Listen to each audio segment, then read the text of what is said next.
राष्ट्रीय cadet corps 38वीं Chhattisgarh battalion के brigadier ए के दास ने राजनांदगांव प्रवास के दौरान दिग्विजय महाविद्यालय में एनसीसी कैडेट फोर्स सहित अन्य शासकीय सेवा में जाने के लिए मोटिवेशनल स्पीच दी।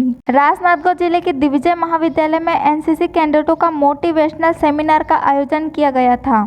एनसीसी कैडेट यहां पर सैन्य ट्रेनिंग के साथ ही एकता, अनुशासन, भाईचारा, सहयोग की भावना, ईमानदारी जैसे नैतिक मूल्यों का विकास का अध्यापन कर रहे हैं।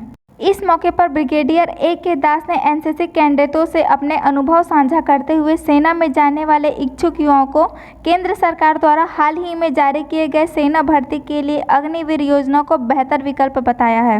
उन्होंने बताया कि एनसीसी कैडेटों को रिटर्न एग्जाम नहीं देना पड़ेगा, वहीं फिजिकल टेस्ट के लिए ज़्यादा मेहनत नहीं करनी होगी। मैं 33 साल इस राज्य से निकलकर जब पूरे देश में घूम के देखा तो मुझे लगा कि बाकी बच्चों में और हमारे बच्चों में कोई कमी नहीं है। पोटेंशियल वाइज हम लोग भी किसी भी राज्य में और किसी भी देश की किसी भी पोस्ट में जा सकते हैं, चाहे वो डिफेंस हो, चाहे वो यूपीएससी हो, चाहे वो असिस्टेंट प्रोफेसर की बात हो। कहीं ना कहीं मुझे लगता है कि थोड़ी सी हमारे बच्चों की पॉलिशिंग की ज़रूरत है और इसलिए मैं उनको अपना जो एक्सपीरियंस है 33 साल का वो शेयर करने के लिए आया था और बच्चों को ये बताने आया था कि आप में 100% पोटेंशियल है, आपको सिर्फ अपना एम ध्यान रखना और आगे बढ़ते जाना है। और मैं सबसे बड़ा एग्जांपल हूँ, बस्तर इतना पुराना पिछड़ा इलाके से मैं निकला हूँ और मैं यदि यहाँ तक आ सकता हूँ तो आज के बच्चे तो इंटरनेट सेवी हैं, बात बात में उनको पता है कि पूरे इंटरनेशनल लेवल पे क्या हो रहा है, उनके लिए तो स्काई इज़ द लिमिट, यही मैं उनको बताने आया था। सर, अग्निवीर योजना एनसीसी कैडेटों के लिए कितना कारगर साबित होगा?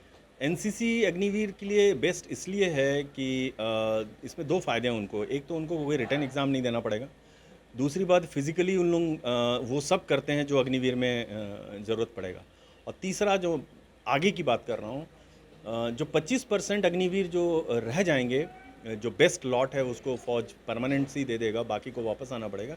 तो मेरा मानना है कि जो ये 25% जो फ़ौज जिनको रख लेगा अपने पास, उसमें से मैक्सिमम एनसीसी वाले होंगे, क्योंकि उनको तौर तरीका पता है आर्मी लाइफ का और कैंप कैसे होता है, डिसिप्लिन कैसे होती है, ड्रिल कैसे होती है। तो मेरे को लगता है कंपटीशन में जब वो सिलेक्ट होकर जाएंगे वो अच्छा करेंगे आगे भी।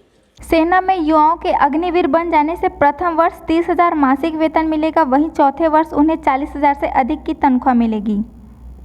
इसके बाद 25% अग्निवीर परमानेंट सेना कैडेट में जाएंगे, वहीं 75% युवा समाज की मुख्य धारा में वापस लौटेंगे। इन युवाओं को सेना निधि के रूप में 10 लाख से अधिक की राशि दी जाएगी। आज जो सर आए थे ब्रिगेडियर सर, उन्होंने आज हमें मोटिवेशनल स्पीकर के रूप में आए थे। आज बहुत ही अच्छी स्पीच दी, हमको सेल्फ गाइडेंस किया, हमारा कॉन्फिडेंस कैसे बिल्डअप करते हैं, कैसे अग्निवीर में जाना है, अदर अपने लाइफ के डिसीजन कैसे लेने, ये सब के बारे में आज बताया हमें सर ने। अग्निवीर को लेकर आप क्या सोचते हैं? देखिए, जैसे कि अदर्स कंट्री में चलता था उसका देख के, या फिर ये बहुत अच्छी अपॉर्चुनिटी है अग्निवीर, क्योंकि अग्निवीर एक ऐसी अपॉर्चुनिटी है जिसमें हर नागरिक भाग लेना चाहिए।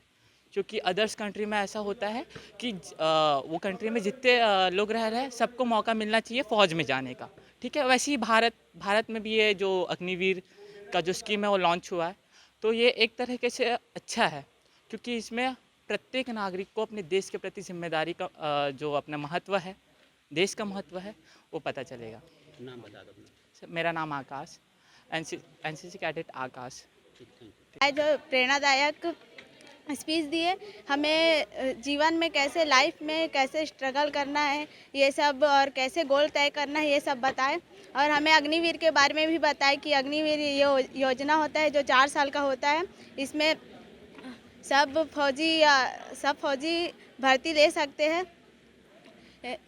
कैडेट्स को आपको मोटिवेट हम कैडेट है, एनसीसी कैडेट है, तो सबको मोटिवेशनल स्पीच दिए जो हम सब भर्ती हो सकते हैं इस अग्निवीर में। ये 4 साल का होता है और सबके लिए अच्छा है। नाम बता दो अपना। मेरा नाम विद्या साहू है, मैं सेकेंड ईयर में, बीएससी सेकेंड ईयर में हूँ। साबित होगा। अब अग्निवीर की योजना बहुत कारगर साबित होगा, क्योंकि 4 साल की नौकरी है। तो फिर उसके बाद बोले तो गर्ल्स लोग के लिए बहुत अच्छी बात भी है कि हो सकता है कि हम 21 साल की वर्ष में लग जाए नौकरी में, 4 साल बाद हमारा हो जाए, छूट जाए नौकरी, फिर उसके बाद हमें उसके पैसा भी मिलेगा उसका, और साथ में हम अपनी लाइफ भी अच्छे से स्पेंड कर सकते हैं सर। नाम बताओ अपना। मेरा नाम जया देवांगन है, मैं BSc सेकंड ईयर की स्टूडेंट हूँ।